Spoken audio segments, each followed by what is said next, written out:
Waalaikumsalam warahmatullahi wabarakatuh. Soalan yang bertanya, adakah mempercayai seorang perawat boleh menyembuhkan dari jarak jauh, contohnya melalui perbualan telefon, termasuk syirik? Bagaimana jika benar-benar pesakit itu telah sembuh? Adakah itu dari syaitan seperti dimaksudkan dalam hadis an Zainab imra'ati Abdillah bin Mas'ud?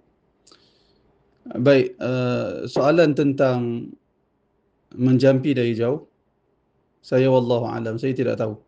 Setakat saya makan saya tidak jumpa mana-mana ulama yang membenarkan. Apakah ia bermaksud haram? Wallahu alam, saya tidak tahu. Kalau ada seorang, dia boleh datangkan, maksudnya kalau dimaksudkan soalan ini kepada jampian dengan Al-Quran, kalau dia baca Al-Quran melalui perbualan telefon, kalau itu semata-mata yang dia buat, wallahu alam, saya tidak tahu. Dari sudut contoh, tak tahu, saya tidak tahu. Dah tentulah contoh dari salah tak ada, kerana telefon tak ada zaman dahulu. Akan tetapi apakah boleh perkara itu dilakukan? Maka jawab saya wallahu alam. Sebab apa saya kata wallahu alam? Kerana isu jampian ini adalah isu ghaib.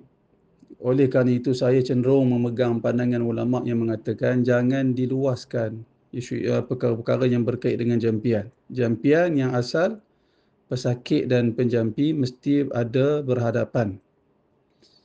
Jadi jangan kita luaskan isu ghaib, nanti bimbang, masuk tipu daya, perkara-perkara yang sukar untuk dielak, sukar untuk dirawat nanti. Itu yang susah, isu-isu yang seumpama ini. Jadi oleh kerana itu saya tak tahu, wallahu